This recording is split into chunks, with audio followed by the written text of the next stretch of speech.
حضرت علامہ یوسف بن اسماعیل نبہانی رحمۃ اللہ تعالی علیہ سعادت الدارین میں ابو علی قحطان کا ایک واقعہ نقل کرتے ہیں۔ وہ کہتے ہیں کہ میں کرخ کی جامع مسجد شرقیہ میں داخل ہوا، میں نے نبی پاک صلی اللہ تعالی علیہ وسلم کی زیارت کی۔ میں نے دیکھا کہ حضور کے ہمراہ دو آدمی اور بھی تھے جنہیں میں نہیں جانتا تھا۔ میں نے نبی پاک صلی اللہ تعالی علیہ وسلم کی بارگاہ میں سلام عرض کیا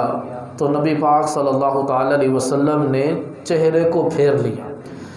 میں نے عرض کی یا رسول اللہ صلی اللہ تعالی علیہ وسلم، میں روزانہ آپ پر اتنی بار درود و سلام پیش کرتا ہوں اور آپ صلی اللہ علیہ وسلم نے مجھے سلام کے جواب سے محروم کر دیا۔ نبی پاک صلی اللہ تعالی علیہ وآلہ وسلم نے ارشاد فرمایا کہ تم مجھ پر درود تو بھیجتے ہو لیکن میرے صحابہ پہ طعن و تشنیع کرتے ہو۔ جو بندہ مجھ پر جتنی مرضی درود و سلام پڑھتا رہے، جب تک وہ حضور کی ازواج، حضور کی آل اور حضور کے اصحاب سے محبت نہ کر لے تو کوئی درود و سلام، کوئی عبادت قابل قبول نہیں ہے۔ یہ صحابہ کرام علیہ رضوان پر طعن و تشنیع کیا کرتے تھے، تو عرض کی یا رسول اللہ صلی اللہ تعالی علیہ وآلہ وسلم، میں آپ کی ہاتھ پر، آپ کے دست اقدس پر توبہ کرتا ہوں۔ تو پھر نبی کریم صلی اللہ تعالی علیہ وسلم نے سلام کا جواب میں ارشاد فرمایا وعلیکم السلام ورحمۃ اللہ وبرکاتہ۔ تو وہی درود و سلام قبول ہوگا جب بندہ نبی پاک صلی اللہ علیہ وسلم کی اہل بیت سے اور حضور صلی اللہ علیہ وسلم کے اصحاب سے بھی محبت کرے۔ نبی پاک صلی اللہ تعالی علیہ وسلم نے ارشاد فرمایا الصحابی کالنجومی، میرے صحابہ ستاروں کی مانند ہیں، اقتدیہم اہتدیتم، کہ کسی کی بھی اقتداء کرو گے تو تم فلاح پا جاؤ گے۔ یہ صحابہ کرام علیہ رضوان ستاروں کی مثال ہے، اور قرآن پاک میں بھی صحابہ کرام علیہ رضوان کی تعریفیں کی گئی، اور نبی پاک صلی اللہ تعالی علیہ وسلم نے ارشاد فرمایا کہ صحابہ کرام علیہ رضوان کے حوالے سے اپنی زبانوں کو روک لو۔ فرمایا میرے صحابہ کے حوالے سے اللہ تبارک و تعالیٰ سے ڈرو۔ حضرت عویم بن سعید رضی اللہ عنہ سے روایت، نبی پاک صلی اللہ تعالی علیہ وسلم نے ارشاد فرمایا کہ ان اللہ اختارانی واختارانی اصحابا، اللہ تبارک و تعالیٰ نے مجھے پسند کیا اور میرے لیے اصحاب کو پسند کیا۔ فرمایا کہ پھر انہی اصحاب میں سے میرے لیے وزیر بنائے گئے، میرے لیے رشتہ دار بنائے گئے۔ فرمایا کہ فمن سبہ فعلیہ، جو صحابہ کرام علیہ رضوان میں سے کسی کو گالی دے، فمن سبہ فعلیہ، جو ان میں سے کسی کو گالی دے، لعنت اللہ وملائکتہ والناس اجمعین، اس پر اللہ کی لعنت، سارے فرشتوں کی لعنت اور سب انسانوں کی لعنت اس کے اوپر جو کسی صحابی کو گالی دے۔ پھر فرمایا کہ لا یقبل اللہ منہ یوم القیامہ صرفا ولا عدلا، قیامت والے دن اللہ تبارک و تعالیٰ نہ تو اس کا کوئی فرض قبول کرے گا اور نہ ہی اس کا کوئی نفل قبول کرے گا۔ سیدنا عبداللہ بن مغفل رضی اللہ عنہ سے روایت، حبیب مکرم نبی معظم صلی اللہ تعالی علیہ وسلم نے ارشاد فرمایا کہ میرے صحابہ کے بارے میں اللہ عز و جل سے ڈرو،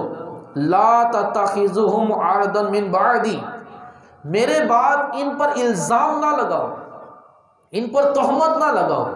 صحابہ کرام علیہ رضوان پر الزامات لگانا، تہمتیں لگانا بہت بڑا گناہ کا کام ہے۔ ایک عام مسلمان پر الزام لگانے کی اجازت نہیں ہے، ایک عام مسلمان پر تہمت لگانے کی اجازت نہیں ہے، ایک بہت بڑا گناہ کا کام ہے۔ یہ تو پھر حضور کے ساتھی ہیں، یہ تو اصحاب رسول ہیں۔ تو نبی پاک صلی اللہ علیہ وسلم نے ارشاد فرمایا کہ اللہ تبارک و تعالیٰ نے تین چیزوں کو تین چیزوں میں پوشیدہ رکھا ہے۔ اپنی رضا کو نیکیوں میں چھپایا ہوا ہے تاکہ بندہ ہر نیکی کرنے کی کوشش کرے کہ شاید یہ نیکی رب کو راضی کر دے، اور اپنی ناراضگی کو گناہوں میں چھپایا ہوا ہے کہ بندہ ہر چھوٹے سے چھوٹا گناہ کرنے سے پرہیز کرے، کیا پتہ کہ یہ گناہ رب کو ناراض کر دے، اور اپنے مقبول بندوں کو لوگوں میں چھپایا ہوا ہے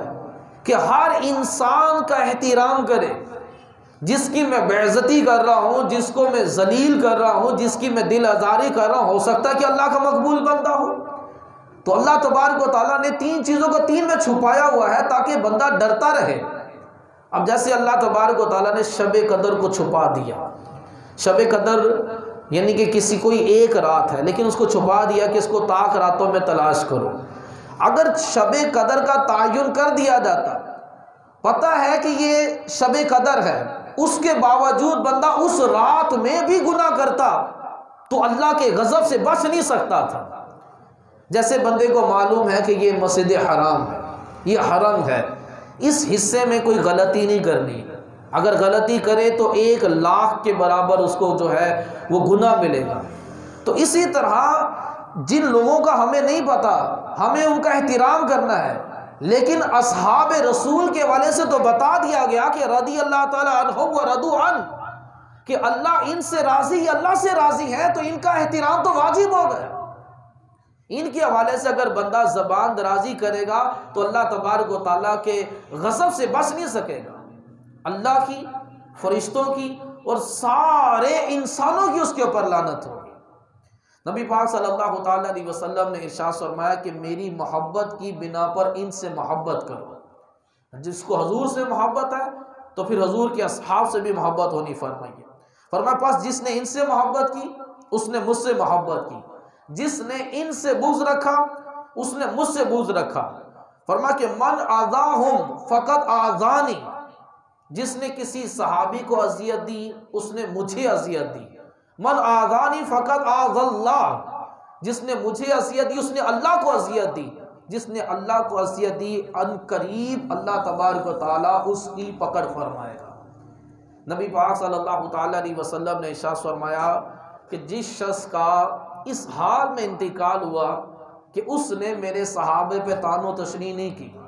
میری آل پر، میری ازواج پر کسی قسم کی زبان درازی نہیں کی، قیامت والے دن وہ میرے درجے میں ہوگا۔ یعنی کہ جو اپنی زندگی اس طرح سے گزار رہا ہے کہ نہ تو اس نے اہل بیت کی گستاخی کی ہے، نہ ہی حضور کے اصحاب کی گستاخی کی ہے، نہ ہی حضور کی ازواج پر کی ہے، تو قیامت والے دن اس کو نبی پاک صلی اللہ علیہ وسلم کا قرب ملے گا۔ قرب مصطفیٰ پانے کا ذریعہ یہ ہے، حضور کا درجہ جس درجے میں حضور ہوں اس درجے میں جانے کا ذریعہ یہ ہے کہ حضور کی اصحاب، آل اور ازواج کا ادب و احترام، ان سے محبت ہونا ضروری ہے۔ حضرت سیدنا انس رضی اللہ تعالیٰ سے روایت، نبی پاک صلی اللہ تعالیٰ علیہ وسلم نے ارشاد فرمایا کہ من احسن القول فی اصحابی، جس نے میرے صحابہ کے والے سے اچھی باتیں کہی، صحابہ کرام علیہ رضوان کی تعریف کی، ان کی شان کو بیان کیا، ان کی عظمت کو بیان کیا، فرمایا فقط بریء من النفاق، وہ نفاق سے بری ہو گیا۔ صحابہ کی تعریف کرنے والا نفاق سے بری ہو گیا۔ فرمایا جس نے میرے صحابہ کے متعلق مخالفاً کوئی بری بات کہی، من اسا قولی فی اصحابی، میرے صحابہ کے والے سے کوئی بری بات کہی، فرمایا مخالفاً لسنتی، وہ میرے طریقے سے ہٹ گیا، اس نے میری سنت کی مخالفت کی۔ اور فرمایا کہ اللہ تبارک و تعالیٰ وَمَأْوَاهُ النَّارُ وَبِئْسَ الْمَصِيرُ، اس کا جہنم اس کا ٹھکانہ اگر کیا ہی بری جگہ ہے۔ سیدنا ابن عباس رضی اللہ تعالیٰ سے روایت کہ نبی پاک صلی اللہ تعالیٰ علیہ وسلم نے ارشاد فرمایا کہ میرے ان 4 صحابہ ابو بکر، عمر، عثمان اور علی، ان کی محبت، جو ان سے محبت کرے وہ اللہ کا دوست ہے، جو ان سے بغض رکھے وہ اللہ کا دشمن ہے۔ جو ان 4 سے محبت کرے گا وہ اللہ کا دوست ہوگا، اور جو ان 4 سے نفرت کرے گا فرمایا کہ وہ ان کا دشمن ہوگا، اللہ تبارک و تعالیٰ کا دشمن ہے۔ سیدنا حلب بن تمیم کہتے ہیں کہ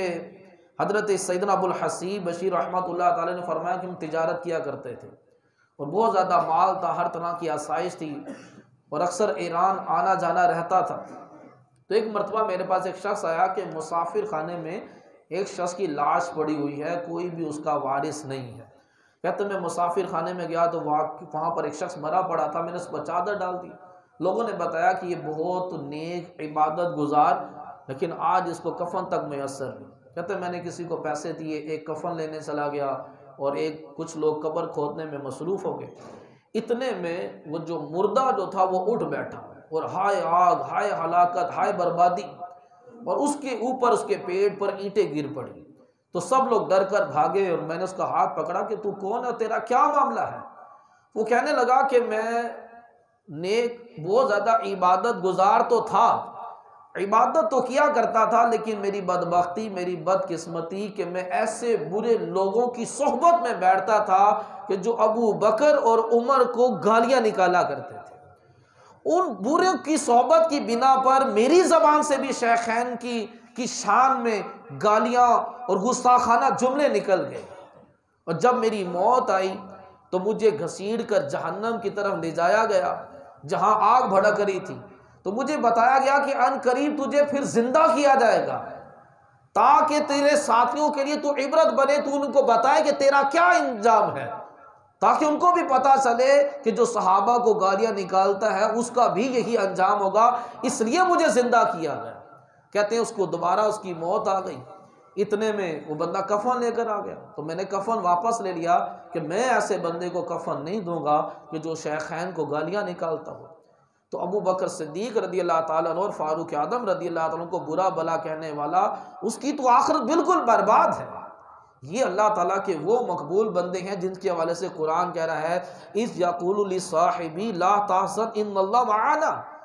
کہ اللہ تبارک و تعالیٰ قرآن میں ابو بکر صدیق کو صحابی کہہ رہا ہے کہ لا تحزن، غم نہ کر، ان اللہ معانا، اللہ ہمارے ساتھ ہے۔ جب قرآن کہہ رہا ہے کہ اللہ حضور کے ساتھ بھی ہے، ابو بکر کے ساتھ بھی ہے، تو ان ابو بکر کو برا بلا کہا جائے؟ نبی پاک صلی اللہ تعالیٰ علیہ وسلم نے ارشاد فرمایا کہ 360 اچھی عادتیں ہیں۔ حضرت ابو بکر صدیق رضی اللہ تعالیٰ نے عرض کی، یا رسول اللہ صلی اللہ علیہ وسلم، جو 360 اچھی خصلتیں ہیں ان میں سے کوئی اچھی عادتیں میرے اندر بھی پائی جاتی ہیں؟ نبی پاک صلی اللہ تعالیٰ علیہ وسلم نے ارشاد فرمایا کہ ابو بکر تمہیں مبارک ہو، 360 اچھی خصلتیں ساری کی ساری تمہارے اندر جمع۔ جب ابو بکر صدیق رضی اللہ تعالیٰ عنہ پیدا ہوئے تو نبی پاک صلی اللہ علیہ وسلم نے ارشاد فرمایا کہ اللہ تبارک و تعالیٰ نے فرمایا جنت عدن کے ساتھ، جنت عدن ایک جنت نعیم ہے، ایک فردوس ہے، ایک عدن ہے، جنت 8 جنتیں ہیں۔ تو نبی پاک صلی اللہ علیہ وسلم نے ارشاد فرمایا اللہ تبارک و تعالیٰ نے جنت عدن سے فرمایا کہ مجھے میری عزت و جلال کی قسم، تجھ میں صرف اسی کو داخل کروں گا جو اس پیدا ہونے والے سے محبت کرے گا۔ جب ابو بکر صدیق رضی اللہ تعالیٰ عنہ جب پیدا ہوئے تو ابو بکر صدیق رضی اللہ تعالیٰ عنہ سے جو محبت کرے گا اللہ تبارک و تعالیٰ اس کو جنت عدن میں داخل فرمائے گا۔ نبی پاک صلی اللہ علیہ وسلم نے ارشاد فرمایا کہ ابو بکر کا شکر ادا کرنا اور ان سے محبت کرنا ساری امت پر واجب ہے، کیونکہ یہ امت کے محسن ہیں، انہوں نے ساری امت پر احسان کیا ہے، تو ساری امت پر لازم ہے کہ ابو بکر صدیق رضی اللہ تعالیٰ عنہ کا شکریہ بھی ادا کرے اور ان سے محبت بھی کرے۔ نبی پاک صلی اللہ علیہ وسلم نے ارشاد فرمایا کہ میں نے ساروں کے احسان کا بدلہ چکا دیا، لیکن ابو بکر کے احسان کا بدلہ تو قیامت والے دن اللہ ہی چکائے گا۔ اب وہ ابو بکر صدیق رضی اللہ تعالیٰ عنہ جنہوں نے اپنی 47 سالہ زندگی حضور کے ساتھ گزار دی، دن میں بھی ساتھ ہیں، رات میں بھی ساتھ ہیں، غار میں بھی ساتھ ہیں، اب مزار میں بھی ساتھ ہیں، ایسا مقام و مرتبہ کہ ابھی بھی وہ حضور کے ساتھ ہی ہیں، حضور سے جدائی نہیں ہوئی، اپنے پہلو میں حضور نبی پاک صلی اللہ علیہ وسلم نے ان کو سلایا۔ اب اہل تشیع کی کتاب ہے، اس میں انہوں نے لکھا ہے کہ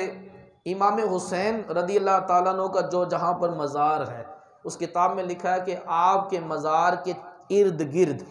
40 میل کے اندر اندر جو دفن ہو جائے وہ جنتی ہے۔ یہ اہل تشیع کی کتاب میں لکھا ہوا ہے۔ اب یہ نواسے کی یہ شان ہے کہ ان کے مزار کے آس پاس 40 میل کے اندر اندر جو دفن ہو جائے گا وہ جنت میں جائے گا، تو ان کے نانے کی کیا شان ہوگی جو ان کے پہلو میں دفن ہے، اس کا مقام و مرتبہ کیا ہوگا؟ امام حسین کے مزار کے پاس جو دفن ہو جائے وہ جنت میں جائے، اور جو حضور کے پہلو میں دفن ہو وہ کہاں جا پر جائے گا؟ ان کا مقام و مرتبہ کیا ہوگا؟ جبرائیل علیہ السلام حضور کی بارگاہ میں حاضر ہوئے، نبی پاک صلی اللہ علیہ وسلم نے ارشاد فرمایا جبرائیل فاروق اعظم کی شان بیان کرو۔ صحابہ کرام کی تعریفیں کرنا یہ حضور کو پسند ہے۔ حضور صلی اللہ علیہ وسلم کو نہیں پتا کہ فاروق اعظم کی کیا شان ہے، حضور کے صدقے تو ساری شانیں ملی ان کو، تو حضور کو بس سننا اچھا لگتا ہے، پسند تھا۔ حضور نے فرمایا میں آج عمر کی شان سننا چاہتا ہوں، فاروق اعظم کی شان بیان کرو، ان کی تعریف بیان کرو۔ تو جبرائیل علیہ السلام عرض کرنے لگے یا رسول اللہ صلی اللہ علیہ وسلم، فاروق اعظم رضی اللہ تعالیٰ کی شان بیان کرنے کے لیے مجھے نوح علیہ السلام کی عمر چاہیے۔ نوح علیہ السلام کی عمر کتنی تھی؟ 950 سال آپ نے تبلیغ کی ہے۔ ایک روایت کے مطابق آپ کی عمر 1400 سال تھی اور ایک روایت کے مطابق 1600 سال۔ اب فاروق اعظم کی جو شان بیان کرنے کے لیے فرشتوں کے سردار کو 1600 سال چاہیے، تو فاروق اعظم کی یہ شان ہے تو صدیق اکبر کا عالم کیا ہوگا؟ اور پھر یہ شان ہے ان کے غلاموں کی، تو پھر سردار کا عالم کیا ہوگا؟ حضور کی شان کو کما حق بیان کرنا کس کے بس کی بات ہوگی؟ تو نبی پاک صلی اللہ علیہ وسلم نے ارشاد فرمایا جس بندے کی زندگی، جس بندے کا اس حال میں انتقال ہوا کہ اس نے اپنی زندگی میں کبھی بھی صحابہ کرام کو طعن و تشنیع نہیں کی، حضور کی ازواج اور آل کو طعن و تشنیع نہیں کی، فرمایا قیامت والے دن وہ اس درجے میں ہوگا جس درجے میں میں ہوں، وہ درجہ اس کو ملے گا۔ اب حضرت ابوبکر صدیق رضی اللہ تعالیٰ پر اعتراض کرنا معاذ اللہ کہ وہ حضور کی بیٹی کا مال کھا گئے، اور بھائی جنہوں نے اپنا سارا مال حضور کے قدموں میں ڈال دیا، دیواریں ٹٹول کر کے ایک سوئی بھی نہیں چھوڑی، انہوں نے نبی کی بیٹی کا مال کھانا تھا۔ اب ان پر اعتراض کیا جا رہا ہے جنہوں نے 4 گنا زیادہ رقم دے کر بلال حبشی رضی اللہ تعالیٰ کو آزاد کروایا، ان پر یہ الزام لگانا کہ وہ معاذ اللہ نبی کی بیٹی کا مال کھا گئے۔ یہ کتنی بڑی زبان درازی ہے، ایک بڑے پاکیزہ انسان کے اوپر زبان درازی کرنا، یہ قیامت کی نشانیوں میں سے ایک نشانی ہے۔ نبی پاک صلی اللہ علیہ وسلم نے ارشاد فرمایا قرب قیامت کے لوگ اگلے لوگوں کو برا بھلا کہیں گے۔ یہ قرب قیامت جن کا آخرت میں کوئی حصہ نہیں ہے، وہ آج بیٹھ کر معاذ اللہ حضرت ابوبکر صدیق رضی اللہ تعالیٰ کو برا بھلا کہہ رہے ہوتے، اور وہ صدیق اکبر رضی اللہ تعالیٰ عنہ ان پر الزام لگایا جا رہا ہے جنہوں نے حضور کی زندگی میں حیات ظاہری مبارکہ میں 17 مرتبہ امامت کے مصلی پر کھڑے ہو کر لوگوں کو نماز پڑھائی۔ اب دیکھیں امام حسین رضی اللہ تعالیٰ عنہ جن کی رگوں میں علی کا خون ہے، یزید پلید کی بیعت نہیں کی انہوں نے، اس کو خلیفہ نہیں مانا کیونکہ وہ خلافت کا اہل نہیں تھا۔ تو جب علی کا بیٹا علی اصغر کو بھی قربان کر دے، علی اکبر کو بھی قربان کر دے، اپنی جان قربان کر دے، لیکن یزید کی بیعت نہ کرے کیونکہ وہ خلافت کا اہل نہیں، تو جب یہ بیٹے کی شان ہے تو ان کے باپ کا عالم کیا ہوگا کہ کیا وہ ابوبکر صدیق رضی اللہ عنہ کی بیعت نہ کرتے تھے؟ جب حضرت علی نے حضرت ابوبکر صدیق رضی اللہ عنہ کی بیعت کر لی، اس چیز کو ثابت کر دیا کہ ابوبکر صدیق رضی اللہ عنہ کی خلافت جو ہے وہ حق اور سچ ہے۔ اللہ تبارک و تعالیٰ قرآن میں فرمایا رحماء بینہما، تمام صحابہ آپس میں محبت کرتے ہیں، کوئی صحابی کسی سے آپس میں بالکل بغض و کینہ نہیں، کوئی ان کا آپس میں کوئی اختلاف نہیں، اور فرمایا کل وعد اللہ الحسنہ، ہر صحابی قطعی جنتی ہے، ہر صحابی نبی جنتی، ہر صحابی جنت میں جائے گا۔ تو ہمیں یہ حکم ہے کہ ہم ہر مسلمان کا احترام کریں، تو یہ تو پھر حضور کے صحابہ ہیں، ان کا بھی ادب و احترام، ان کی محبت ہمارے لیے ضروری ہے، اور ان کی سیرت طیبہ ہمارے لیے بہت بڑا مشعل راہ ہے۔ اور آج ہم کشمیر ڈے منا رہے ہیں، اظہار یکجہتی کر رہے ہیں، ہم نا عجیب قسم کی قوم ہے، امام حسین کے نام پر چھٹی کرتے ہیں تو وہ چھٹیاں مناتے ناران کغان مری میں جا کر، اور آج کشمیریوں کے نام پر چھٹی کر رہے ہیں تو بھی ہم عیاشیے کر رہے ہیں۔ ہمیں یہ چھٹی کرنے کا مقصد کیا ہوتا ہے کہ ان کو خراج تقسیم پیش کیا جائے، کچھ سیرت طیبہ پر عمل کیا جائے، کسی کے نام پر چھٹی کرنا اور عمل ہمارا کچھ اور ہوتا ہے۔ اور پھر دیکھیں آج یہ قوم لاوارث ہو گئی، جب تک اس قوم کو دیانت دار لیڈر تھے کسی کی ضرورت نہیں تھی کہ مسلمانوں پر کوئی انگلی بھی اٹھا کر دیکھے۔ ایک بوڑھی خاتون نا بڑا زیور وغیرہ پہن کر کہیں سفر پر جا رہی تھی، تو کسی نے کہا کہ تم جا رہی ہو سفر پر، کچھ ڈاکو پڑ دیں گے تمہیں، تو وہ بوڑھی خاتون کہنے لگی کیا عمر مر گیا ایسے ہی مجھے ڈاکو پڑ دے گا، کہ عمر مر گیا تو مجھے ڈاکو پڑ دیں گے؟ تو پہلے جب دیانت دار لیڈر ہوتے تھے تو لوگ بہت بے خوف ہو کر زندگی گزارتے تھے، اور آج خوف لاحق ہے کہ ہمارے پاس دیانت دار لیڈر نہیں ہے۔ تو دیانت دار لیڈر کیوں نہیں ہے؟ اس میں بھی ہمارا قصور ہے، اس میں لیڈر کا قصور نہیں ہے۔ نبی پاک صلی اللہ علیہ وسلم نے ارشاد فرمایا کہ جب تم نیکی کی دعوت دینا اور برائی سے منع کرنا چھوڑ دو گے، اللہ تم پر ظالم حاکم مسلط کر دے گا جو تمہارے بڑوں کی بات نہیں مانے گا، چھوٹوں پہ شفقت بھی نہیں کرے گا۔ پھر جب تمہارے اوپر مہنگائی کا پہاڑ گرے گا، پھر تم دعائیں کرو گے، تمہاری دعا بھی قبول نہیں ہوگی۔ تو جب ہم نے فریضہ اہم جو ہمارے پر فرائض و واجبات ہیں جب ہم چھوڑ دیں گے تو پھر حاکموں سے کسی قسم کی بھلائی کی امید نہ رکھیں۔ ہمیں سڑکوں پہ جا کر ہڑتالیں کرنے کے بجائے مسجد میں آ کر استغفار کرنی چاہیے۔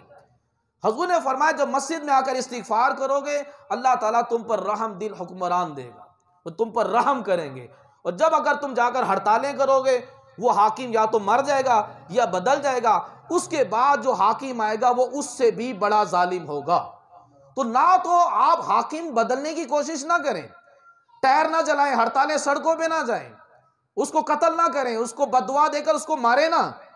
اگر وہ مر گیا نا یا بدل گیا اس کے بعد جو دوسرا آئے گا وہ اس سے بھی بڑا ظالم ہوگا۔ فرمایا مسجد میں بیٹھو، اپنے گناہوں پر استغفار کرو، اللہ تبارک و تعالی حاکموں کے دل میں تمہارے لیے رحم ڈال دے گا۔ اللہ تبارک و تعالی ہمیں عمل کر